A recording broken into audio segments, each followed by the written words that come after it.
é novo, é a casa do Pai, a vossa espera, olhar e gestos diferentes.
Leitura do livro do Apocalipse.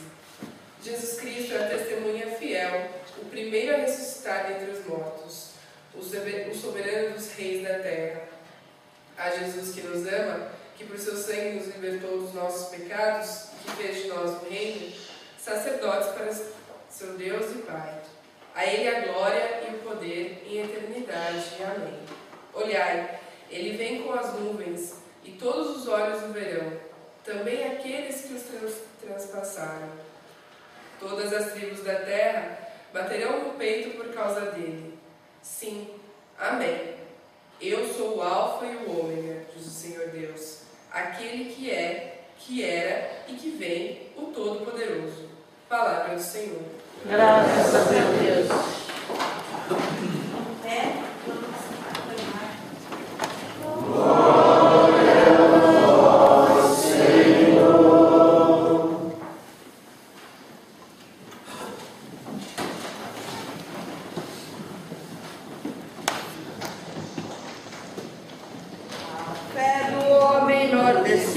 Que busca um destino, um pedaço de chão. A luta do povo oprimido que abre caminho, transforma a nação. Recebe, Senhor. Recebe, Senhor. Retalhos de nossa história, bonitas vitórias que meu povo tem. Palmares, caminhos, canudos, são lutas de ontem e hoje também. Recebe, Senhor. Recebe, Senhor. Coragem de quem dá a vida seja oferecida neste vinho e pão. É força que destrói a morte e muda nossa sorte, é ressurreição. Oferecendo-vos estes dons que nos reconciliam convosco, nós nos pedimos a Deus, Pai e Filho, que o vosso próprio Filho conceda paz e união a todos os povos. Por Cristo nosso Senhor. Amém. O Senhor esteja convosco. Ele está no meio de nós. Vocês ao alto. Nosso coração está em Deus. Graças ao Senhor nosso Deus. É o nosso dever e a nossa salvação. Na verdade é justo, necessário, nosso dever e nossa salvação. Dá-vos graças sempre, em todo lugar, Senhor Pai Santo, Deus eterno e todo amoroso, com óleo de exultação, consagraste sacerdote eterno, Rei do universo, vosso Filho único, Jesus Cristo, Senhor nosso. Ele, oferecendo-se na cruz, vítima pura e pacífica, realizou a redenção da humanidade. Submetendo ao seu poder toda a criatura, entregará à vossa infinita majestade um reino eterno e universal, reino de verdade, da verdade e da vida, reino da santidade e da graça e da gratuidade, reino da justiça, do amor e da paz.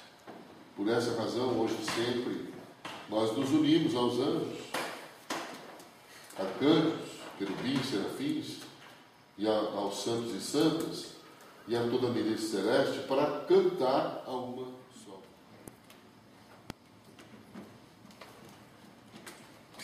Oremos, irmãos, irmãs.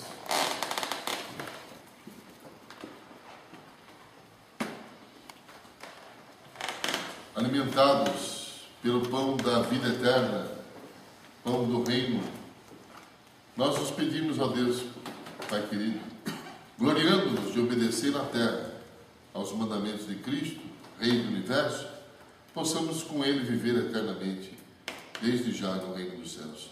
Por Cristo nosso Senhor. Amém.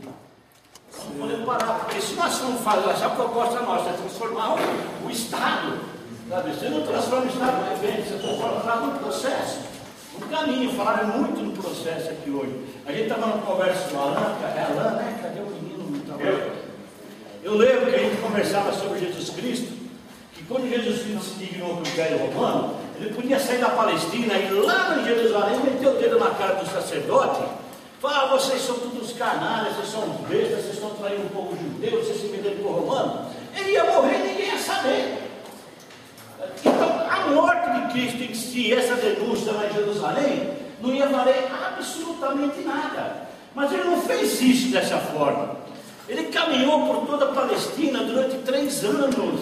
Ele foi indo, atravessava, saía da Judéia, passava na Samaria, atravessava o outro lado do Jordão, foi se aproximando, foi conversando, foi reunindo o povo, foi reunindo pescadores, tal, mostrando a força que você tem de transformar a sociedade, de curar os doentes, de pôr em ação aqueles que não podiam andar.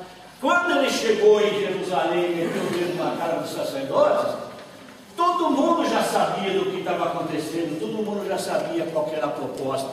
Por isso que quando ele morre, a proposta tem continuidade. Então esse processo é importantíssimo. Aliás, Gandhi repetiu isso na Índia, naquela marcha do sábado. Não vou repetir aqui a história, mas Gandhi fez a mesma coisa que Jesus Cristo fez na marcha do sábado. Em vez de ele dizer: olha, os ingleses estão usando nós o imposto do sal, ele caminhou pela Índia inteirinha, e o povo atrás dele para saber o que esse cara vai fazer. Aí ele chega na beira do mar, levanta um pouco de água, joga e mostra: olha, o sal está aqui, é da natureza, qualquer um pode se apropriar. É só fazer um cantinho, deixar secar, o que sobrar é sal. Não precisamos comprar o sal do inglês, não precisamos do monopólio. E arrebentou com o monopólio dos ingleses. Então é isso que interessa para nós, é o processo.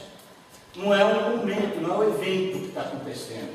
E nós pensamos o tempo inteiro em continuidade agora. Então, para a gente fazer essa continuidade, nós conversamos ontem muito aqui entre nós para saber como é que estavam as coisas ocorrendo nos regionais, nos subregionais. Infelizmente, nós não temos aqui todos os regionais presentes, né? Então aquele esquema de início que a gente tinha preparado vai ser um pouco modificado, mas não vai ser prejudicado. Nós temos capacidade de fazer as coisas, mesmo em situações adversas. E para a gente ficar bem mais situado, além daquela conversa que nós tivemos ontem, que todo mundo trouxe a experiência, nós vamos pedir para que o Padre Melito, agora de manhã, dê para nós um quadro geral do Nacional, inclusive da expectativa de continuidade que tem lá na CBN, na Nacional, para deixar a gente mais a par do todo. E depois nós vamos para grupo com as informações do delito, com mais algumas, nós vamos reforçar aqui algumas situações que vocês já tiveram. Eu não vou adiantar agora, depois do delito eu trago de novo as experiências, nós já foram apresentadas aqui, nós vamos reforçar as situações, para a gente ir para os grupos com bastante subsídio. que no retorno dos grupos nós queremos propostas para continuidade, aí a gente explica melhor como que vai ser os grupos, também no novo quadro que está colocado. Ok, gente? Faltou alguma coisa? Lista de presença. Ah, sim, nós estamos passando uma outra lista de presença, aí não é bem uma lista, é uma folha pedindo mais detalhes sobre cada um, porque às vezes essa lista é muito genérica. E essa folha nós estamos pedindo, inclusive, outros contatos, porque hoje tem blog, tem Facebook, tem tantas coisas, interesse de trabalho. Então nós queremos todos os contatos possíveis. Então está correndo aí uma outra lista. Você quiser aquela ficha de inscrição na hora da entrada, mas ela não é tão completa. Aquela é mais informal, que nós temos que apresentar para a casa ou para se inscrever. Nós queremos uma para nós podermos trabalhar, para a gente ter um contato real. Então preenche novamente essa outra ficha. Não esquecer de fazer a avaliação e devolver para mim. A avaliação está na pasta, né? Então, antes de ir embora, eu faço uma avaliação, de preferência positiva, para não deixar a gente frustrado, para animar o grupo a continuar trabalhando. Então, para a gente não atrasar. A outra coisa, nós temos um tempo, acho que até vai ter um café no intervalo. Eu não sei, nós estamos precisando desse um café no meio da hora do almoço? Não. Nós podemos recuperar esse momento, né? Então, assim que o padre Nelício terminar a parte dele, a gente já faz, né, Cidinho? A divisão dos grupos, apresenta aqueles 3 casos que nós queremos apresentar, que vocês já viram, vamos reforçar. Depois a gente já vai para grupo e a gente já volta para fechar os grupos, para a gente ver qual vai ser a nossa continuidade. E aí qual vai ser a nossa responsabilidade como equipe de coordenação de não deixar tudo se perder, irmão. Tá bom? Nelício, vamos voltar. A minha fala aqui, ela não é longa, não. Ela é mais objetiva. Só alguns informes legais. Mas eu quero começar aqui a minha fala retomando aqui aquele pensamento final que nós tivemos aqui ontem sobre a questão da economia, né? Eu falava que o grande problema não é tanto o Estado em si, mas a quem o Estado está servindo e a questão do mercado que está por trás do Estado. Que o mercado tem uma mão invisível, né? Então você consegue. Eu me lembro do Dom José Belvino, que era ministro das Minas Gerais lá em Divinópolis, responsável pelas sedes, né? Ele falava assim: a unidade eclesial de base é igual o disco voador. Todo mundo fala, mas ninguém sabe onde é que está. Mas até associações de OVNIs, né? Você não abre o negócio. Né? E assim também é o mercado, né? O mercado é igual o disco voador. A gente não consegue localizar onde está o negócio. Né? Mas eu quero ler aqui um pensamento que foi expresso em 1802 por Thomas Jefferson. Essa figura é conhecida nossa aí, né? É o norte-americano, político norte-americano, né? Olha só o que ele falou em 1802. Penso que as instituições bancárias são mais perigosas para as nossas liberdades que exércitos inteiros convocados para o combate. Se o povo americano permitir um dia que os bancos privados controlem seu dinheiro, os bancos e todas as instituições que florescerem em torno dos bancos privarão as pessoas de toda posse, primeiramente por meio da inflação, em seguida pela recessão, até o dia em que seus filhos despertarão sem casa e sem teto sobre a terra que seus pais conquistaram. Profético, né? Profético. E você sabe que nos Estados Unidos não tem banco público. Nenhum. Todos são bancos privados. Né? E, inclusive, lá até o próprio Banco Central é privado. Né? E é, inclusive, a política que estão querendo implantar no Brasil também. Há já um projeto em andamento nessa direção, né? Privatizar o Banco Central. Né? Um Estado paralelo. Um Estado paralelo. Né? Descobri, existe até um projeto, esse projeto iniciaria pela transformação do Banco do Brasil em Banco do Brasil, como precedente para você depois privatizar o BC. Não é pelo Banco do Brasil? Não, pela mudança econômica, porque senão é o marketing mesmo. Você tira da preposição do Banco do Brasil, SA, entendeu? Com uma estratégia de marketing para privatizar o Banco do Brasil, visando a privatização do Banco Central. O esquema é esse, não. Pois, então, eu só estou colocando isso aqui para a gente ver que a coisa que nós estamos mexendo aqui, ela tem desdobramentos e nós não podemos fazer igual o Dom Cato fez quando uma repórter, um canalista, falou para ele: mas seu bispo, o senhor está vendo que essa causa aí é uma causa perdida? O senhor fazendo esse jejum aí, né? Chamado pelo inverno de fome, né? Aí ele falou assim: olha, lá na Ásia tem um ditado que diz assim: quando o sábio quando o profeta aponta para a lua, o sábio olha para a lua e o tolo olha para o dedo. Verdade, né? O tolo olha para o dedo. Ele chamou a tola na cara, né? Na cara. Então, na verdade, é isso. Com isso, eu quero dizer o quê?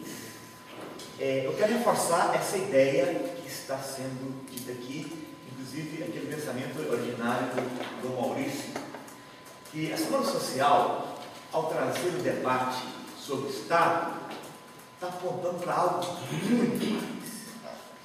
É a questão da própria humanidade que está em jogo, da própria humanização. Aqui nós estamos discutindo a questão visão do ser humano. Nós estamos discutindo aqui o futuro da humanidade. E nessa perspectiva, eu quero dizer, fazer aqui uma propaganda, a Agenda Latino-Americana de 2013, que encontra-se disponível no SESEC, né? Essa agenda, ela traz um debate muito bem feito sobre a economia.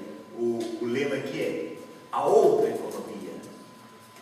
E os vários artigos aqui nessa dinâmica do Ver, Julgar e Agir faz uma análise da economia que está posta aí e da economia que nós queremos, né? Então, acho que vale a pena como um instrumento, né, de ajuda para o nosso trabalho aqui da semana, a Agenda Latino-Americana. Este ano, 2012, trouxe todo o tema do bem viver. Então também ela encontra-se disponível na internet. Tá? Tem aqui o site da Agenda Latino-Americana, né? É só você acessar lá a Agenda Latino-Americana, né? É isso, www.latinoamericana.org. Latino-Americana tudo junto, né? Aí você encontra disponível todas as agendas dos anos anteriores, menos de 2013, que é sempre assim, que disponibiliza um ano, né, que já passou. Lá em São Paulo, o lançamento da agenda, não o lançamento, foram apresentadas algumas experiências já práticas da economia, de outra economia. Foi muito interessante. Foi, né? Que é possível, uma outra economia. E o Brasil tem uma experiência muito rica nessa linha. Nós temos mais de 20 mil grupos de economia solidária, né? Nós temos aí mais de 1,5 milhão de voluntários. Então nós temos uma riqueza tremenda que a gente pode estar somando e apresentando. Então, como uma indicação de uma ferramenta válida para fazer o nosso trabalho. Então, na verdade, a quinta semana é um serviço da igreja através da Conferência dos Bispos à sociedade brasileira. Então, é bom que você deixe bem claro aqui. A Semana Social, ela é um lugar de diálogo da igreja com o mundo, é um lugar de diálogo da igreja com a sociedade e, sobretudo, com os pobres. é a maneira prática de colocar a opção pelos pobres em andamento. Porque quando você oferece a estrutura da igreja, oferece o nosso conhecimento, a nossa experiência, os nossos quadros, e não reivindica nada para si, aí você está de fato fazendo a opção pelos pobres, né? E você ganha credibilidade. Eu me lembro do padre Antoniazzi, que foi assessor da CNB durante muitos anos. Ele falava assim, sobre a questão de como evangelizar a cidade hoje. Aí ele falava: nada impacta mais a cidade, ele falava a cultura urbana, do que o serviço que a igreja presta aos pobres, aos excluídos, aqueles que ninguém quer. Aí ele dizia: impacta muito mais do que os nossos serviços religiosos. E é verdade, né? Então hoje, cada vez mais, nós temos nossos templos cheios de gente, né? Isso é importante, tal, mas não impacta e não muda a vida da cidade tanto quanto o trabalho que nós fazemos a favor dos pobres. Então esse trabalho aqui é vamos dizer, a chave do negócio, né? E eu sempre pego comigo como referência desse trabalho de engajamento social da igreja, o Evangelho de São Marcos, capítulo 2, aquela cura do paralítico. Enquanto estava lá Jesus, da Cafarnaum, né? Jesus pregando, tinha ali a palavra, tinha Jesus, tinha multidão e tal, nem cabia mais ninguém, né? São Marcos não fala de fé, não. Mas quando ele virou a sua filmadora lá para a periferia de Cafarnaum e viu 4 pessoas cuidando do paralítico, ali tem a fé, né? Tanto é que Jesus, quando olhou a fé, não do paralítico, mas a fé da comunidade que estava a serviço do paralítico, aí aconteceu todo aquele processo que nós conhecemos ali, né? E São Tomás de Aquino fala que aquelas 4 pessoas que cuidavam daquele paralítico representam as 4 virtudes cardeais. Vocês lembram quais são elas? As 4 virtudes cardeais. Quem lembra? Não, falando cardeais, essas são virtudes teologais. Fé, esperança e caridade. Não, isso aí é teologais. Falando cardeais. Gente, que falta que faz a catequese para adultos. É verdade. Falta que faz. O Maurício, o senhor tem que visto mais.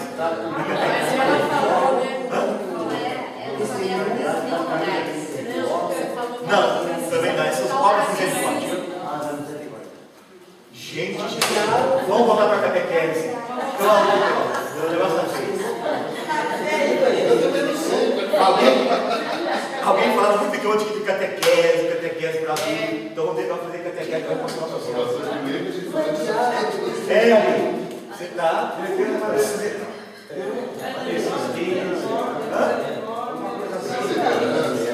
Persistência, teimosia.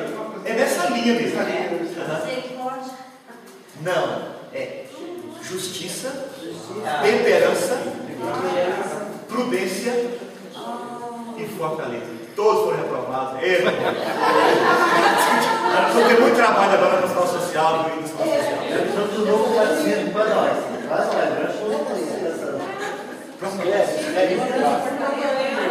Justiça, temperança, prudência e fortaleza. Mas fortaleza e prudência são os donos dos espíritos. Também entra como inscrição. Essas 4 cardeais. Por isso ele não falou, é algo novo para esse quadro inimigo. Pois é. E São Tomás de Aquino vai dizer o seguinte: que aquele paralítico, ele ficou paralítico ou porque ele pecou contra as 4 virtudes cardeais, ou de dentro para fora, ou porque a sociedade, ao pecar contra as 4 virtudes cardeais, o jogou naquela paralisia. Então, ele já trabalhava naqueles tempos, né, o pecado pessoal e o pecado social. Então, dizia São Tomás de Aquino, é preciso que a igreja, representando as 4 virtudes cardeais, né, restaure os caídos da vida da estrada. Por isso que nós lutamos muito pela justiça, né, temperança, prudência e fortaleza. Aí que aumentar o nosso diferencial na sociedade. O que mais me preocupa é essa prudência. O que é isso, né? Você tem que ter prudência no que você vai fazer, né? Não fazer as coisas do próprio impulso da gente mesmo. Exatamente. Tem que fazer com a comunidade. Se não for fazer com o próprio impulso da gente, é a falta de prudência, né? Então, é trabalhar junto. Eu descobri. Você tem palavra na cabeça, eu conseguia lembrar. Eu estava no caderninho lá.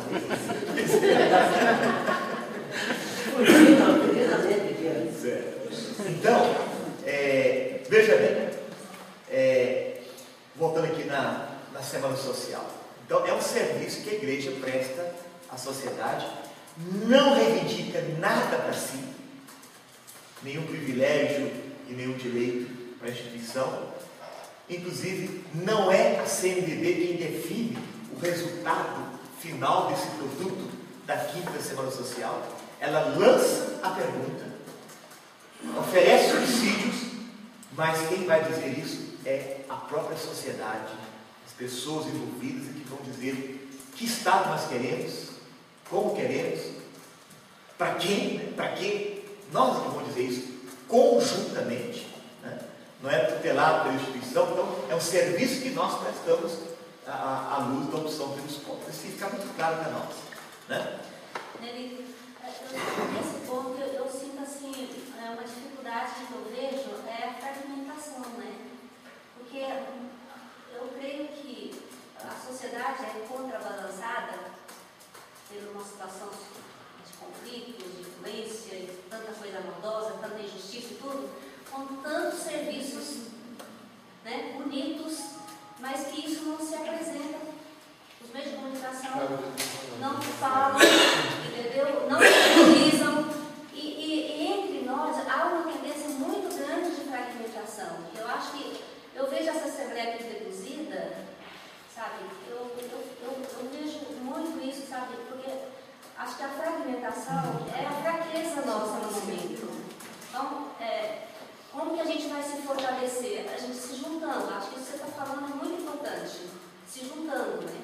Então, a hora que a gente se juntar com um objetivo comum, e a gente vai ser visível também.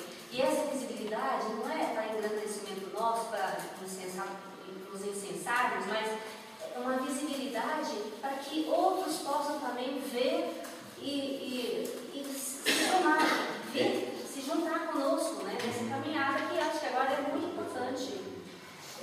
Você mexeu no ponto central aí, sabe? Daí que está, eu diria assim, o valor pedagógico, evangelizador da Semana Social. Ela vem para ajudar. Temos tantas experiências dispersas, que não são poucas, conforme nós vimos aqui. Então, aqui agora está o caudal, né? Jogar neste rio aqui. É isso mesmo. E isso, acho que as igrejas hoje, as comunidades, sabe, realmente, eu vou dizer uma palavra que é muito forte, mas eu acho que é isso mesmo, se omitem nessa questão, entendeu? Há uma omissão muito forte nessa questão desse trabalho que eu acredito, né, do Evangelho e a vida se expressa a partir do Evangelho. Então, eu acho que a gente está muito voltado para dentro dos templos, né, eu acho que isso é importante também, mas ficar dentro do templo sem fazer essas virtudes cardeais que a gente recordou agora, sem levar em frente essa expressão do testemunho, que eu acho que é o mais importante, é isso que transforma, isso não está acontecendo. Eu vejo assim, quanto mais o tempo está passando ultimamente, mais o povo está ficando dentro dos templos. Isso me preocupa também. É interessante que a gente vai conversando exatamente isso com as irmãs agora na hora do café. Assim, antes de vir para cá na sexta-feira, justamente eu participei de um debate onde estavam vários jornalistas, inclusive da mídia, discutindo qual está sendo o papel da imprensa em 30 anos de divisão mundiais. E uma frase me chamou muita atenção quando um deles, a Rede Globo, disse que existem linhas editoriais que é good news, no news. Ou seja, se ela for notícia boa, não é notícia. E o que vem de jornal é desgraça. Então, quer dizer, denúncia de padre pedófilo, aí a mídia desde rola, por exemplo. Agora, esse tipo de ação nossa não tem visibilidade nenhuma. Ainda mais porque a gente viveu um momento, vamos dizer assim, que a visibilidade positiva da igreja na mídia, desculpa a forma jocosa, mas tem sido a igreja dos padres bonitinhos que vendem CD. Né? E que lotam as igrejas comprometendo essa criticidade que a gente procura no anterior. Eu acho que são momentos como esse, de interação, de comunhão, de celebração, no sentido do conjunto, é que a gente se fortalece. E hoje em dia a gente tem toda a ferramenta das redes sociais na mão. Se a gente não se aproveitar desse instrumento, a gente vai estar jogando fora a oportunidade de justamente tentar reverter um pouco esse número. Bom, então, esse debate é muito bom, viu? Acho que a coisa é por aí mesmo. Né? E, inclusive, nós estamos plenamente autorizados a fazer esse trabalho, por isso que nós fazemos questão de chegar primeiro com o documento 91 da CNBB. Que é leitura obrigatória. Leitura obrigatória. Então, você pode chegar no seu pároco, né, dizer, olha, aqui está o documento 91. Né? Pode chegar perto do seu bispo, né, aqui, o senhor se assinar esse documento aqui. Então, nós estamos em comunhão com a igreja. Isso é muito importante, né, para ajudar. Né? Porque o segundo livro, aquele texto básico do Verdinho, ele não é tanto na linha da doutrina social da igreja, ele é mais na linha da filosofia política, né? Ele é mais filosófico, né? Mas na linha, vou dizer, diretriz, não ter medo e nem vergonha de apresentar isso para a igreja. Né? E eu vou dizer, o Verdinho é para a sociedade, né? E civil, né? Os nossos companheiros que não têm a menor comunhão nossa. Né? Bom, então com isso, o que eu estou querendo dizer? Que a igreja, ela é parte da sociedade, é parte. Eu me lembro muito bem que no ano 2010, o Maurício, que estava lá na Assembleia dos Bispos em Brasília, estava um debate ferrenho lá sobre o Plano Nacional de Direitos Humanos, né? PNDH3, né? E que alguns bispos mais zelosos, né? Mais do que o Maurício, né? Eles estavam discutindo aquele PNDH3 como se fosse um documento da CNBB, né? Que a CNBB tem que, né? A sua chancela tem que se discutir essa questão de aborto, discutir a questão de casamento homossexual. Será que Helena se lembra desse debate? Né? Pois é, aí eu gostei muito da intervenção do Dom Ricardo Verberbeck, que morreu logo em seguida, era bispo de Barreira, na Bahia. Aí ele tomou a palavra na plenária dizendo assim: olha, gente, no próprio objetivo da CNBB, no ano anterior, da diretriz, dizia assim: nós queremos participar da construção de uma sociedade, né, justa, solidária, né, a serviço do reino de Deus. Aí ele falava assim: participar quer dizer parte. Nós oferecemos a nossa contribuição como serviço. Não é o todo, é a nossa parte. O outro pode aceitar ou não, mas nós oferecemos. Então, isso marcou muito, né? Mostrar que vamos abarcar o todo, mas uma parte. Então, veja bem, daí que entra o nosso serviço com muita humildade, saber que não é a igreja que vai transformar o Estado brasileiro no Estado que nós queremos. Sozinha não. Jamais. Daí a necessidade do trabalho que envolva todas as forças vivas da sociedade. Que seja um trabalho ecumênico, que envolva também as outras igrejas. Que seja um trabalho do diálogo também, e da participação interreligiosa, que envolva outras religiões, porque também elas têm a sua palavra a ser dada, né? E que envolva outros grupos culturais, outros grupos étnicos, outros sujeitos sociais, que são vários que nós temos aí, né? E que envolvam também outros movimentos sociais, movimentos populares, não é só porque é popular, mas também é popular, social, né? Vários grupos, né? Inclusive até os empresários, existe a Associação dos Empresários Católicos, por que não? Também envolvê-los, né? Chamados, a imprensa, porque nós temos que criar esses mecanismos. As universidades, né, que são formadoras de opinião, né, as escolas de modo geral, as escolas confessionais, né, e não confessionais. Quer dizer, nós temos que trabalhar todas as forças vivas da sociedade, né, lançar a nossa proposta, escutar-nos também e chamar-nos para essa demanda. Neste processo aí, o que nós estamos vendo pelo Brasil afora? Eu tenho acompanhado vários encontros, várias iniciativas, e cada regional tem procurado fazer esse debate de acordo com o seu gosto, com as suas necessidades, trazendo as suas demandas próprias e as suas possibilidades também, né? Vou dar um exemplo só aqui no Maranhão. Lá no Maranhão, o grande problema do Maranhão, especificamente, é o judiciário. Esse é o maior problema do Maranhão. Então lá, a Assembleia Social assumiu como carro-chefe o quê? Tribunal Popular do Judiciário. Então, em cada cidade, em cada comarca, estão fazendo o Tribunal Popular do Judiciário, chamando as pessoas que foram vítimas do Judiciário para falar e julgar no Judiciário. Assim, é impressionante, né? Então, e assim cada estado está fazendo a sua, vamos dizer, a sua ação social de acordo com a necessidade real daquele estado. Outros estados estão procurando fazer o quê?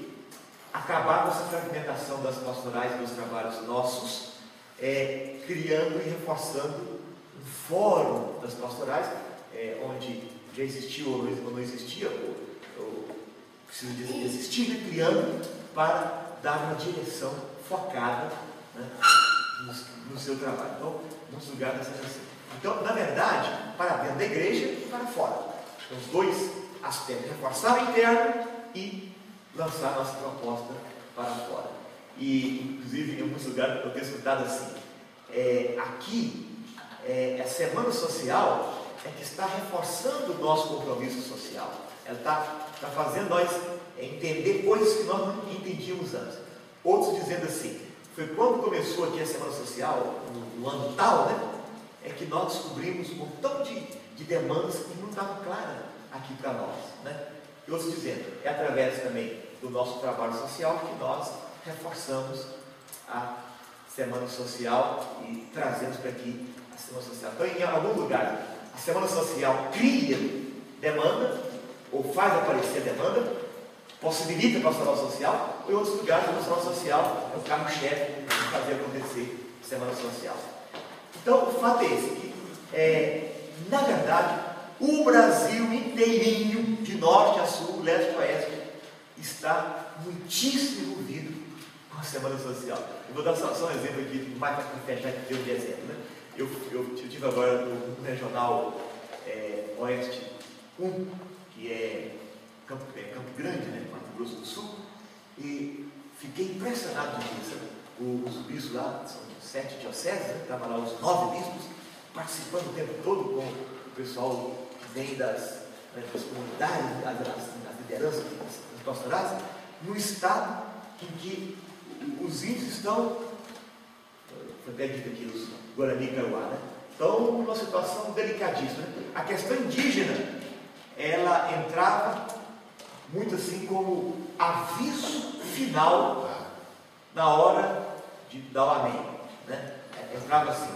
Agora entrou como carro-chefe da Semana Social, a questão indígena. Quer dizer, isso já muda tudo. Né? Rediscutir o Estado a partir da questão indígena, que é o problema maior deles lá. Bom, então é assim. Quero dizer que vocês aqui estão de parabéns por ter já muitas iniciativas, mas agora nós temos que canalizar as coisas dentro deste foco. E aí, para finalizar mesmo, informes em termos de material. Vai sair, além desse material que vocês conhecem, vai sair agora, publicado por nós, um material que a Caritas fez, chamado Rodas de Conversa. 5 encontros. Rodas de conversa. Para ajudar a fazer a ciranda, né, com os grupos, né, e mais aberto. Assim, não é o pessoal de igreja, não. O pessoal mais para fora. Né? Até tem o 5º capítulo, a 5ª roda de conversa, discutir sobre a nossa mística. Mas é a partir do Estado, né, para os movimentos sociais. Então são 5 encontros pequenininhos, facinho, tipo círculo bíblico, né? O CEBI está também produzindo agora um círculo bíblico, que vai sair agora também, para discutir a questão do Estado, para os nossos círculos bíblicos, também ecumênicos, vai sair agora. Amanhã nós vamos acabar de fechar também um livrinho, mais na linha da doutrina social da igreja, o que a igreja pensa na doutrina social, um capítulo sobre isso, e o Estado hoje, os movimentos sociais e a democracia participativa. Então, mais um texto base para nos ajudar a aprofundar a temática do Estado. E no site do Semana Social Brasileira você vai encontrar vários artigos e vídeos e material que estão disponíveis lá. E nos dias 20 a 24 de maio, que era a data original pensada para o evento da Semana Social, estamos pensando num seminário. Amanhã nós vamos também discutir isso lá em Brasília. Um seminário sobre o bem viver. E aí o Fórum de Mudanças Climáticas está querendo aproveitar esse momento para discutir também essa questão ambiental, a questão dos atingidos aí, né? Sobretudo aí, os chamados, não só atingidos, agora que a gente fala de afetados pelas mudanças climáticas, né? Então, ver as experiências e as consequências disso, como o Estado age com essas pessoas e como é que elas estão, e o que elas estão criando de novo. Então, o Fórum das Mudanças Climáticas está produzindo um material muito rico também, e inclusive ela está dentro de todo o processo da quinta semana, só que logicamente deixando a questão ambiental, mas também na questão da terra, né? Enfim, uma defesa muito grande. Eles estão promovendo já alguns seminários que tem uma linha. Sim, inclusive tem um livro sobre a questão da energia, né? Aproveitar a energia solar. A política brasileira está aproveitando a energia eólica em benefício dos grandes. A solar dá para ser aproveitada a favor dos pobres. Então, todo mundo trabalha sobre isso aí, né? Também a questão das usinas nucleares, tá? Inclusive vai ser tema da próxima Assembleia dos Bispos, discutir a questão da usina nuclear. Tá? Tem uns projetos por aí nessa direção aí, né? Do Estado brasileiro. Também no Fórum das Climáticas vai ser agora uma cartilha sobre o RED, essa questão do crédito de carbono, né? Para dar continuidade no debate da Rio Mais 20 e a culpa dos povos, tem outra proposta, né? Também o Juvenil Sul, que é um dos grupos que foi fruto da terceira Semana Social Brasileira, discute a questão das dívidas, lançou um livro, uma cartilha, tem aqui, esse aqui, A Dívida Pública em Debate. Vocês encontram com o Ari é responsável por ter chegado no mundo pessoal, né? Auditoria Cidadão da Dívida. Saiba o que ela tem a ver com a nossa vida. Essa história de que a dívida externa acabou, que o Lula vendeu essa ideia aí, mentira pura. Acabou com o FMI, que era uma parte da dívida. Mas a dívida externa, não, ainda continuamos pagando, e pagando muito. E tem uma CPI que está lá engavetada, eles não abrem o jogo, né? O negócio ainda é muito delicado. Padre, mas o que acontece com a dívida externa é o seguinte: o Brasil tem, vamos supor, 300 bilhões de reservas monetárias aplicados a 1, 2% ao ano, e deve 300, 400 bilhões pagando 10% ao ano. Então, a gente emprestar para nós com spread elevado. Na verdade, nós temos o dinheiro para pagar a dívida, mas não paga. A grande questão é que essa dívida não foi feita uma auditoria para dizer de quem é que ela é, que na verdade ela não é nossa, tá? Ela é de empresas multinacionais que têm matriz lá fora e que pegaram dinheiro lá que o Brasil avalizou e jogou para nossa mão. Negócio muito delicado, né? Bom, depois, ainda em termos de informe, o evento Semana Social foi marcado para os dias 2 a 5 de setembro de 2013 em Brasília. Não vai ser por muitas pessoas, não. Amanhã nós vamos ainda conversar mais sobre isso aí. Deve ser em torno de 200 pessoas. Então, de cada estado vão aí pouco mais de 10 pessoas que participaram do evento lá. E nós entendemos que o evento não vai encerrar o processo, mas vai lançar algo novo adiante. E o Encontro Nacional de Fé e Política, que é eu não sei se é o 9º ou se é o 10º, estou na dúvida. O nono Fé e Política será também em Brasília, naquele feriado de 15 de novembro, 15, 16 e 17. Para este aí, estão pensando, ainda não fechamos a quantidade, mas vai ser entre 4 a 8 mil pessoas. Tá? Não sabe ainda como é que vai ser. Mas vai ser na Católica de Brasília, em 2013, que também vai discutir a sociedade do bom viver, que é na linha do Estado que nós queremos. Então vai dar continuidade à temática da Semana Social.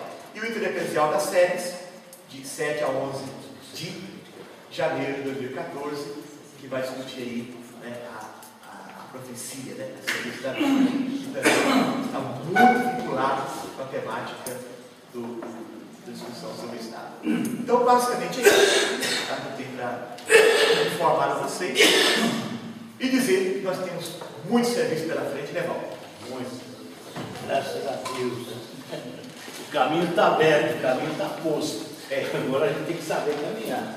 Gente, antes da gente ir para o país, nós aqui, na nossa conversa, foram 3 experiências que a gente achou significativo detalhar um pouco mais. Então nós vamos dar mais 5 minutos para cada um. É a questão de salto, né, com o Pascoal, aquela câmara virtual, a gente reconheceu um pouco melhor. A questão daquela organização rural que está acontecendo aqui em Botucatu e a questão de uma legislação que foi conseguida em São Paulo para que a gente tenha um maior acompanhamento, né, do orçamento, Márcia? Programa de metas. Os programas de metas, assim, lá em São Paulo os prefeitos têm que apresentar uma meta, mas não tem vigilância. Agora tem um conselho que acompanha isso também. E a Márcia é uma das candidatas, ela está fazendo até um grande trabalho para nós aqui, porque a eleição é hoje. Isso, inclusive, ela veio também para dizer para nós o seguinte: olha, o Estado que nós queremos não é um sonho, não é uma utopia, não é uma coisa que está colocada tão longe. Já estão acontecendo ações que estão dentro dessa nossa perspectiva. A Câmara Virtual já é uma outra forma de ser Estado. Esse grupo de Botucatu, que já está administrando verbas públicas fora da instituição, já é uma forma diferente. Essa vigilância popular em cima das metas que a prefeitura se propôs, já é. Então, quer dizer, até para animar a gente, para dizer, olha, não estamos correndo atrás do sonho do filhos. E algo que vai estar lá sendo para frente, não, ela está hoje. Ela não vai acontecer de uma vez, mas ela já está aqui, igual o reino também não acontece de repente. Então, eu gostaria, começa com o Pascoal, falando sobre a experiência de salto, depois é Henrique, né? O Henrique que fala de Botucatu e a Márcia, ela tem que demorar mais porque é ela que está registrando tudo. E depois que acabar essas 3 falas, nós vamos encaminhar os grupos. Então é o seguinte, a Câmara de Vereadores Virtuais foi uma ideia assim, meio louca de um grupo de salto que criou uma página no Facebook chamada Debatendo a Política Saltense, mais ou menos um ano atrás, um ano e pouco. Esse grupo logo ele pegou fogo porque estava se aproximando do debate eleitoral, então começou a encher, e logo chegou a 1.700 pessoas. Hoje ela já está passando de 2.000 participando, a gente chama de amigos, mas já são participantes. Lógico, desses 2.000, né, Cláudio, acho que pronto, uns 100 participam ativamente dos debates. Os demais eles entram, dão uma pitada, curtir essas coisas. Mas o importante é que tem 2.000 pessoas vendo essa página, né? Porque até pelo curtir você vai percebendo isso. Bom, esse grupo aí teve nós pensamos, inclusive o Cláudio e eu participamos, de uma reunião presencial por mês. E o próprio criador da página e alguns líderes não gostaram da ideia e boicotaram o trabalho. Então foi criada uma página chamada Política Saltense em Foco. Só que essa não pegou. Então todos nós que estamos, ainda existe a página, ainda que hoje não chega nem a 100, né? E a gente voltou, eu nunca saí, né? Nós não saímos na verdade, só alguns. A maioria ficou. E nós voltamos todos debatendo. E, ou por questão de ciúme, por não ter sido eleito, ou porque acredita mesmo numa política séria em Salto, que é uma cidade problemática. Quantos habitantes? só tem 104 mil, né, mais ou menos. Só? 104, 105 mil habitantes. E ali eles fizeram, durante o ano, a opção por 17 vereadores, em vez de 9, que era o número. Isso revoltou uma grande parte da população, mas não teve reversão. Se manteve isso.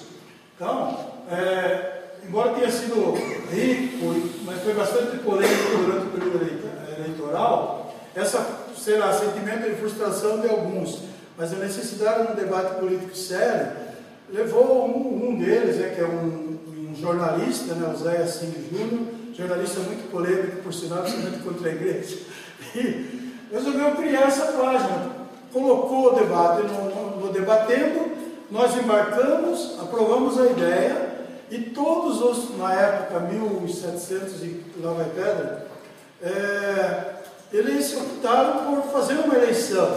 Então, sem campanha. Eu, por exemplo, não fiz campanha nenhuma, eu fiquei em 6º lugar na eleição. Sem campanha, sem nada. Existe um decálogo, então, são 10 proposituras que têm que ser cumpridas. Por exemplo, a questão do debate religioso, a questão do debate ofensivo, quem é que administra, etc. e tal. Todas essas questões estão nesse decálogo, que depois vão aparecendo aí, conforme vocês vão vendo, né? Então foi criado 17 vereadores titulares, 17 vereadores suplentes e um coordenador, que é o próprio criador da página. Então, dentro desse propósito de 35 vereadores, foi criada a página Câmara Virtual, Câmara dos Vereadores Virtual de Salto. Lá eu pus mas o nome é Câmara dos Vereadores Virtual de Salto. Essa Câmara ela começou a criar um debate muito rico e surgiu dentro desse decálogo a opção de fazer comissões. Então, o primeiro problema grave enfrentado na cidade é a falta de água, ruptura das tubulações, falta de manutenção, e os vereadores reais criticando muito, e a população, lógico, criticando muito o pessoal do SAI.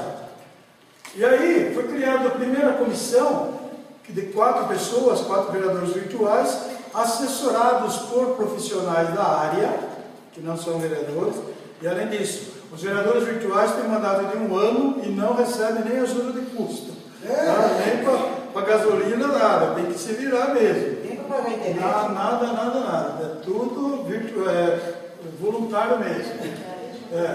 E esses vereadores, então, foram com essa assessoria visitar a adutora, as tubulações, estão no meio do mato, com curvas que não deveriam ter, etc. e tal, queda de energia que faz romper, na volta da energia, a questão do ar, né?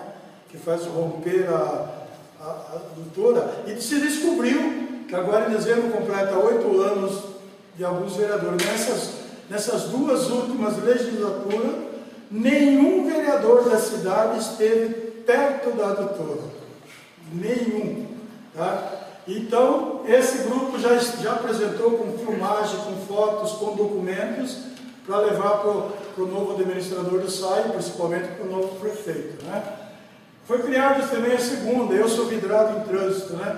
Não sou especialista, mas eu sou reclamante do trânsito. Então, eu faço parte. Nós somos em 4, que debatemos eu ando com câmera ou com o celular e eu vou te fotografando, nós os 4 vamos fotografando. E os outros também vão enviando para a gente situações críticas de trânsito na cidade. E uma terceira comissão foi criada para, desde 1970 para cá, está avaliando todas as leis criadas no Legislativo saltense, obsoletas, aquela que não pegaram, sabe? Enfim, o que precisa ser mudado, inclusive essa questão dos 17 vereadores. Vamos tentar reverter durante esse ano, propor para que a próxima Câmara não tenha de novo os 17, volte para os 9, e assim por diante, tá? O objetivo não é criticar por criticar, mas propor melhorias diante de fatos que revelam falhas na administração, né? E na fiscalização do Legislativo também. Alguns estão tendo a preocupação de que nós vamos criar problema para o Legislativo, né? E isso não é verdade, porque nós vamos interagir com ele sempre que é necessário. embora a gente saiba que tem alguns vereadores lá que não sabem nem ler. Então, vai ser difícil. Isso que nós vamos ajudar, inclusive, né? Nós não vamos criticá-los pela falta de conhecimento ou de estudo. Nós nos propomos ajudar. Vai ser formada uma comissão de acompanhamento legislativo que já está exercendo. Tem 3 desses virtuais que estão indo em todas as sessões da Câmara e anotando tudo que está acontecendo, tá bom? Os vereadores 35 têm uma página chamada Votação, Câmara dos Vereadores Virtual de Sal. Essa página só é aberta para os 35. A página da Câmara Virtual, todos têm acesso. Até vocês, entrem lá e dão os palpites lá para nós. Tá bom? Desce a lei, irmão. Então, essa Câmara Votação, somente os 35 que têm acesso. Recebemos o subsídio das pessoas e vamos colocando as nossas ideias. Nós vamos apresentar até o final, até 15 de dezembro, um documento sobre o trânsito. Tá, nós vamos então colocar em votação para os 35. Aí é aquela questão da maioria vence, né? Tá bom? E se empatar, o coordenador é que decide, tá? Cada comissão então vai ter a sua PT e outra. Além dessa página de votação dos 35, cada comissão tem a sua. Então, os 4 da Câmara, da Comissão de Trânsito, tem uma página só nossa, que só nós postamos. Entendeu? Nós que debatemos entre nós, para ver o que é melhor, o que está certo, o que não está. Vamos lá na Câmara Real para saber se essa lei está de acordo ou não. E assim por diante, tá? Essa, enfim, para terminar,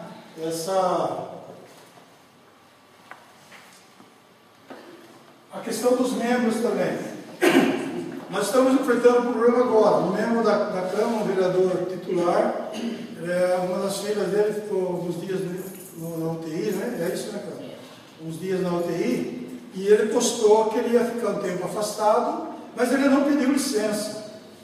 Quando deu menos de 30 dias, ele postou uma mensagem: está tudo em ordem em casa, estou voltando. Só que daí, completou 30 dias que ele não postava nada. Então não pode chegar a 30 dias sem fazer alguma interação. Tá? Então está sendo proposta a cassação dele. Né? Então, essa cassação existe também por 2 motivos. Por falta de ética de alguém, ou questões ofensivas, morais, etc. Tudo isso entra no pecado. Esse caso está sendo julgado à parte até por causa da doença na família.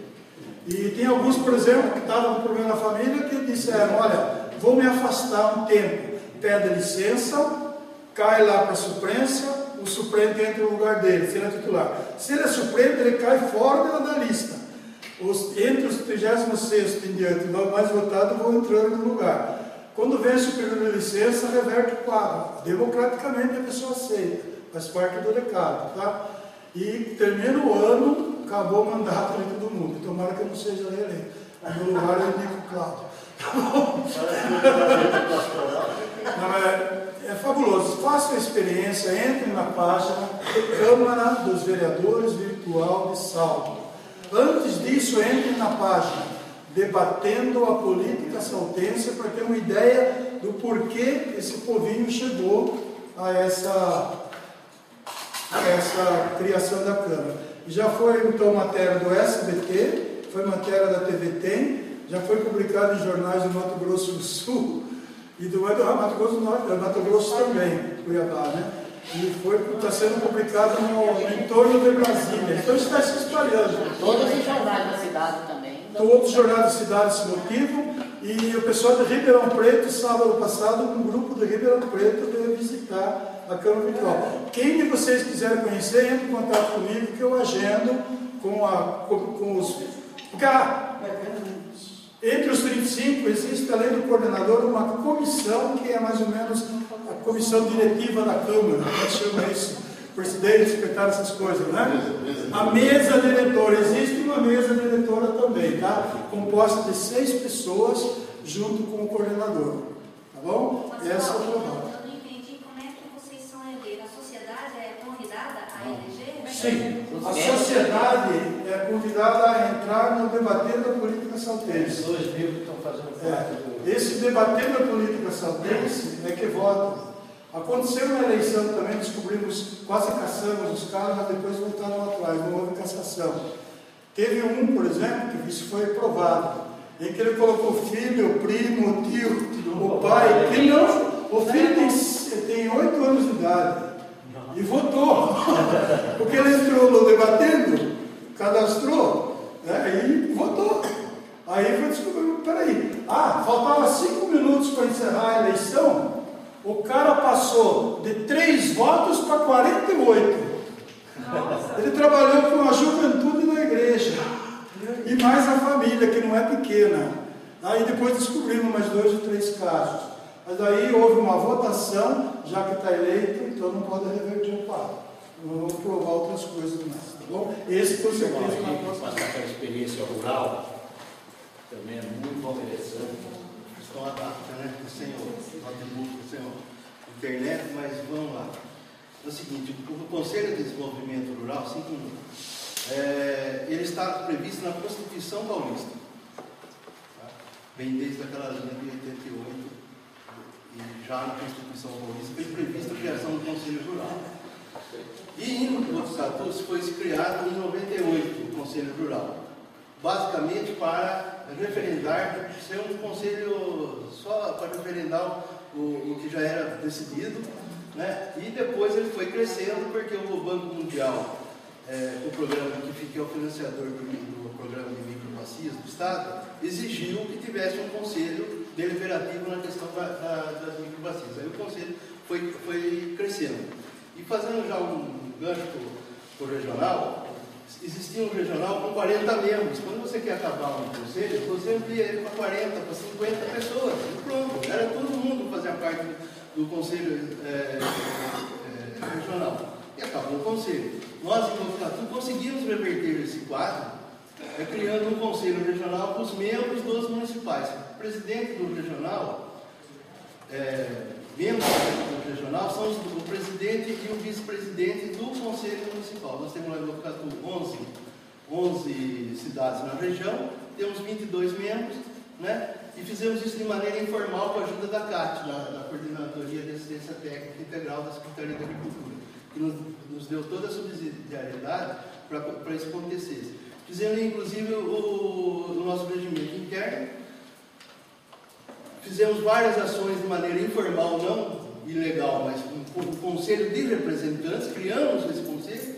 e depois de 2 anos de atuação entregamos para o secretário de Estado, falar, está aqui, nós queremos isso para o Estado. E o secretário aceitou e legalizou isso nos 40 regionais da CAT no Estado de São Paulo, e se criou os conselhos regionais oficialmente no Estado de São Paulo, baseado nesse modelo que nós queremos.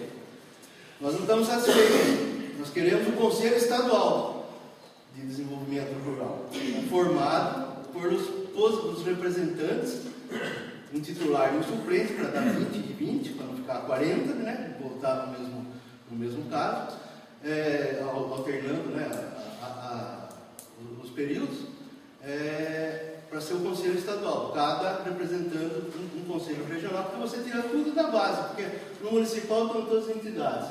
Você vai para o regional, discute o problema da base, que já vem da base, e daí do regional você leva para o estadual. Então, vem de baixo para cima, não vem de cima para baixo. Só que o governo do estado ainda está resistente, e se criou o CEDAF, que é o Conselho de Defesa da Agricultura Familiar, voltado mais para as questões de PRONAF, de merenda escolar e tudo. Mas nós estamos trabalhando. Eu faço parte do Conselho Estadual de Defesa da Agricultura Familiar, representando os conselhos regionais do Estado no CEDAF. E a nossa luta é criar o Conselho Estadual de Desenvolvimento Rural. E o Conselho de Botucatu foi crescendo, ele não ficou só preso aos programas de governo, mas participamos da elaboração do plano de diretor de Botucatu, né? E nesse plano diretor, o objetivo básico é proporcionar, na nossa visão rural, proporcionar ao setor rural um desenvolvimento sustentável, garantindo os aspectos econômicos, sociais, ambientais e culturais da área rural, né? Dentro de um conceito que se eleve o nível de renda, aumente a produtividade das unidades de produção, aqui não propriedades, unidades de produção, promovam a redução dos custos de produção, reoriente tecnicamente e ambientalmente o setor rural e aumente o bem-estar das populações rurais. O objetivo do nosso plano diretor é aumentar o bem-estar da população rural, é o homem, é as pessoas, certo? O plano diretor é um conjunto de diretrizes, uma lei de diretrizes. E as diretrizes básicas do plano diretor é o bem comum da população, o desenvolvimento social, a formação e a capacitação do homem do campo e suas famílias, o desenvolvimento dos centros urbanos rurais, tem 9 pequenas agrovilas, né? Adotar os rios, as microbacias hidrográficas, comunidade de produção, aí já uma preocupação com os rios, com as nascentes, o associativismo, o cooperativismo e a preservação ambiental, né? Então o Conselho, ele sempre está pensando o quê? Tirar aquela, às vezes, desculpe falar com algum pessoal de São José dos Campos aí, Monteiro Lobato, foi um crime para o setor rural falar que o homem é um jeca tatu. O produtor rural não é um jeca tatu. O produtor rural tem sua dignidade, não pode ser pensado como uma parte, uma favela no campo. O produtor rural tem que ter sua dignidade, o seu bem-estar, ser reconhecido como uma pessoa, como todos nós aqui no urbano. E a ideia, a visão do Conselho é isso, resgatar a dignidade do produtor rural, né, e levar o bem-estar a todo o setor rural, né. E o plano diretor tem seus instrumentos, que é o Conselho, a Secretaria de Agricultura, o Fundo de Desenvolvimento Rural e a Casa da Agricultura, né, a CAT. Lembrando que quando nós fizemos o plano diretor não tinha Secretaria de Agricultura. E nós já colocamos para se criar a Secretaria de Agricultura em Botucatu e conseguimos criar, inclusive contra a resistência de vereadores da base aliada do governo. Conseguimos convencê-los e aprovamos a criação da Secretaria da Agricultura. Hoje ela tem 5 tratores à disposição dos produtores a 1/3 do valor da hora, prestando serviço para eles, e agora nós estamos conseguindo transferir as máquinas da Secretaria de Obras para a Secretaria de Agricultura para atuar nas estradas, ser a própria Secretaria de Agricultura que vai administrar. A criação do fundo enfim, vou deixar falar o fundo por último, que é o mais importante, e depois o Conselho veio crescendo e teve o governo do Estado pediu para se criar em todos os municípios os planos municipais de desenvolvimento rurais e regionais. E nós sempre fizemos isso, fizemos de maneira participativa, fizemos com 35 reuniões, fomos a todos os bairros rurais, escutamos toda a população, escutamos todas as cadeias produtivas do município, fizemos reuniões com eles, com toda a base agrícola, envolvendo todas as secretarias do município na discussão para pensar o desenvolvimento no campo também, a saúde, o programa de saúde da família, a educação, a segurança, enfim, tudo, né? E conseguimos elaborar, fazer um diagnóstico, hoje tem 200 páginas nesse plano, tá? E fazer um diagnóstico de toda a situação rural, todas as dificuldades, e elegemos 5 cadeias produtivas como prioridades para trabalhar, que é o café, o leite, o gado, a olericultura, a fruticultura e silvicultura.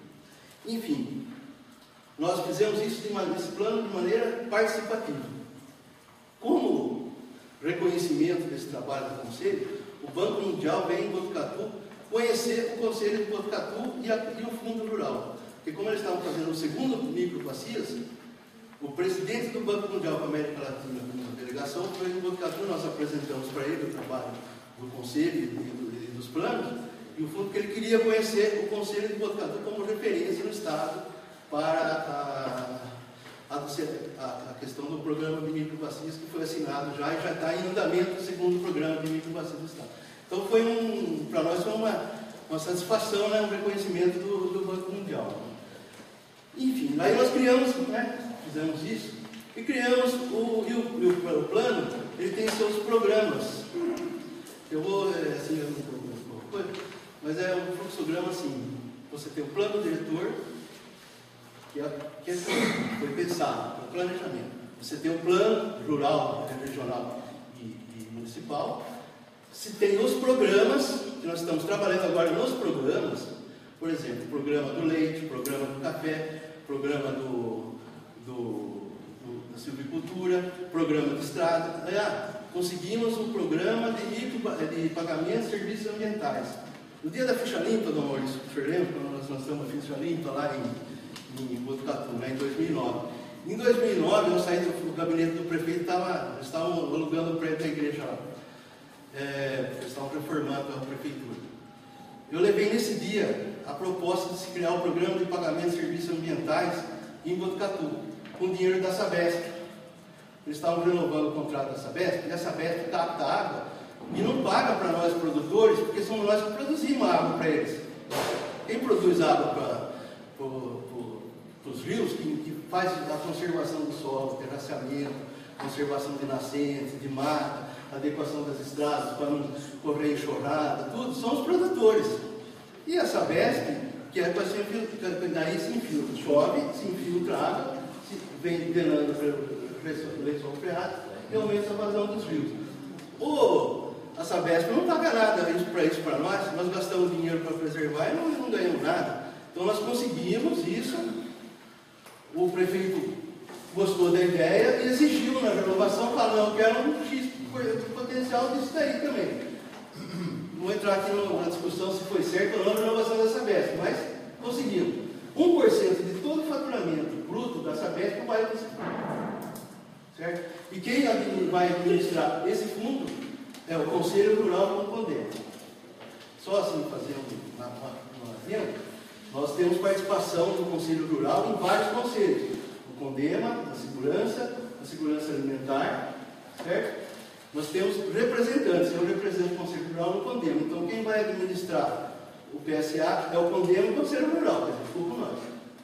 PSA é aquele exame que você tem que fazer. Não.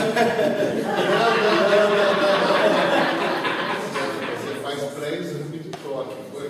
Então foram conquistas que nós vamos fazer. PSA, pagamento de serviços ambientais.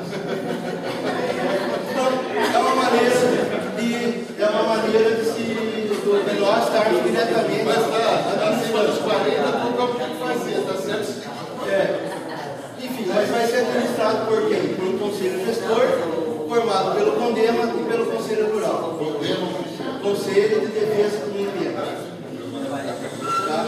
Então nós também vamos ter o controle sobre essa verba, como nós que propusemos e nós que vamos administrar. E fizemos um programa para como ser feito isso bem. Como usar isso de maneira racional a administração. E os projetos ainda está a beleza. Você tem o plano diretor, o plano municipal de desenvolvimento rural, os programas, e daí os projetos têm que vir baseados em cima dos programas. Você não pode trazer, se a prioridade é café, você não pode trazer um projeto para o Fundo Rural de Abobrinha, por exemplo. Tem que vir dentro dos programas que foram elencados, né, e que são desenvolvidos. Programa de estrada. O prefeito quer fazer uma estrada. Que jeito essa estrada? Está dentro do programa de maneira adequada? Então não tem verba. Se não estiver dentro do programa, não recebe a verba. Então é amarrado. Tá? Questão do planejamento. E o fundo que eu deixei por último, né, que aconteceu antes, ele é uma lei, tá? Foi criada uma lei de iniciativa do prefeito, nós propusemos, mas é o prefeito que faz essa lei, não é a Câmara, é o prefeito que legisla sobre recursos, né? A Câmara não pode determinar o gasto, ela só aprova o gasto, né? E foi feito pelo prefeito, e ele é vinculado à Secretaria de Agricultura, e ele é um organismo captador de aplicação de recursos. Ele pode funcionar com aquilo que eu estava falando, senhor, como contrapartida. Você pode, uma conta ela é separada, ela tem uma conta corrente, todos os recursos do ITR vão para essa conta, o município arrecado vai para essa conta, hoje em torno de R$700 mil por ano, tá, que é recebido, mas nada impede o prefeito dar mais 700, mais 1 milhão, se ele quiser, a lei permite, e nada impede de nós irmos no Ministério, no MDA, Ministério da Agricultura, em alguma organização social, por exemplo, ir lá no Banco Votorantim, que tem o Instituto Votorantim, né, que o Neto é fã das coisas sociais, pedir dinheiro para ele, para isso, dentro de um projeto baseado num programa, né, para a coletividade, e o dinheiro ser usado como contrapartida. Então, ele permite potencializar isso para 2, 3, 4 milhões anos. E essa conta é administrada pelo Conselho Rural, diretamente, através de um conselho gestor que nós criamos, e um conselho fiscal, que administra e assina o cheque junto com o tesoureiro da prefeitura. Se o presidente do Conselho Gestor não assinar o cheque, não vale, assinatura é toda assinatura. Por isso que ele é gestor. Ele é gestor. Ele seria o conselho. O tesoureiro da prefeitura está como. É o representante executivo, pode não. Isso, mas quem determina é o conselho. De que jeito? Nós abrimos editais, já fizemos 4 editais, abre-se um edital, se pede o que quer, né, o que está propondo a proposta. De acordo com o plano. De acordo com o plano. As associações, nós priorizamos associações nesses primeiros editais. As associações apresentam os projetos. Está de acordo, o conselho gestor analisa previamente documentação, se está tudo correto, se a reunião da diretoria foi certa, se aquela associação não é de fachada, se ela realmente existe, se ela funciona, se o projeto é condizente. Está tudo legal? Tá, leva para o conselho, está tudo em ordem.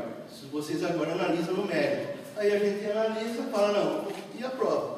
Aí vai-se para a prefeitura, o departamento jurídico se faz o processo de convênio, se assina um convênio entre a prefeitura e a entidade, com o recurso do fundo, e o cheque é assinado pelo tesoureiro da prefeitura e pelo presidente do Conselho Rural. A Secretaria de Agricultura não pode usar esse dinheiro para despesa corrente, não pode ser usado, é só coisas estruturantes, baseado no que nós queremos. E agora estamos partindo para projetos próprios do Conselho.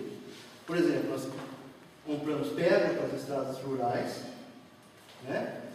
Que vão ser usadas na adequação das estradas via orçamento participativo, que nós conseguimos criar o orçamento participativo rural, único no Brasil, tá? No ano passado. Nós coordenamos, o Conselho Rural que coordenou, e criamos o orçamento participativo rural, e escutamos a população novamente, mas que veio mais já contemplar o que estava no plano, né? E essas estradas só vão ser arrumadas, as estradas que foram das pessoas que vieram no orçamento participativo. Por exemplo, Baixada Serrana, as pessoas da Monte Alegre, nós não vamos arrumar as estradas lá. Nós vamos contemplar a participação popular, premiar quem veio. Esse ano vai ter de novo o orçamento participativo. Quer vir? Venha que nós vamos arrumar. Ele está mandando eu cortou, né? Enfim, é a administração direta dos recursos públicos pelos conselheiros, né? Pelo Conselho Rural. Só para terminar, estamos equipando dentro da patrulha rural, ambiental, estamos equipando uma caminhonete Amarok com todo o equipamento para ser ambiental, inclusive o fardamento dos guardas, e que vai ficar na zona rural, porque a Polícia Militar abandonou a zona rural, tirou o patrulhamento. Então nós está devendo a documentação para nós. Tá. Só para terminar.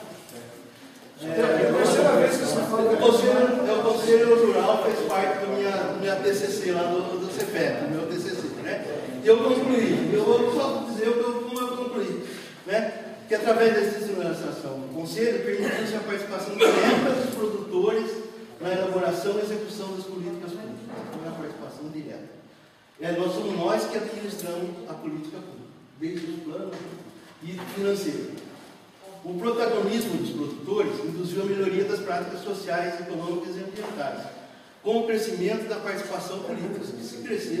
Se promoveu um crescimento da participação política. Os produtores se consideravam alijados da vida política. E hoje alguma coisa já melhorou essa questão e eles já estão participando. A subsidiariedade do poder público possibilitou o Conselho ser protagonista e promover o bem comum. Temos que reconhecer que o governo deixou nós trabalharmos, né? Nós também tivemos competência particular para deixar para conversar com o poder público, saber dialogar, temos que ter esse diálogo com o poder público, não podemos pensar que eles estão à parte, certo? E eles também nos ajudaram, inclusive, deram os meios. Nós tivemos no Conselho Regional a Tati dá 11 carros para trazer os conselheiros, né? O governo ajudou. Vocês se consideram modelo ou existem outros modelos Olha, assim? ninguém é modelo.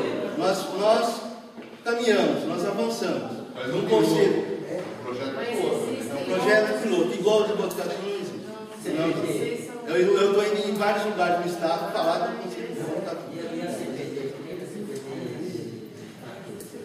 Não sei, eu não. Gente, eu vou ter que fazer igual a novela, vou ter que interromper esse capítulo. Só cortar. E num outro momento, você sempre atende. No grupo, só para concluir.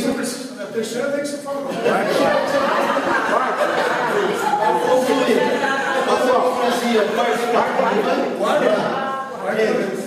Democracia participativa, podemos enfrentar as estruturas injustas que oprimem os menos favorecidos, promover a dignidade das pessoas e o bem-estar da sociedade, promovendo assim a justiça social. Não esqueça de passar para a minha conta. Tá vendo? Ele é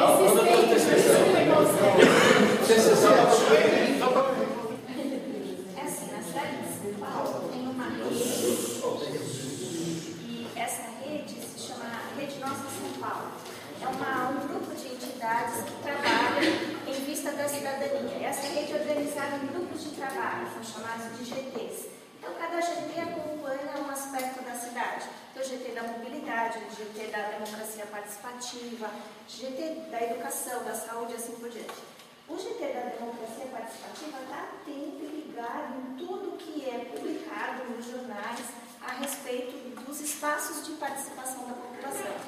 Então, esse grupo, em 2008, antes disso, propôs que aquelas campanhas, as propostas de campanha, elas se transformem em compromissos, que é um programa de metas. Então, isso foi aprovado em 2008 como lei, é uma emenda à Lei Orgânica do Município, que é a lei maior da cidade.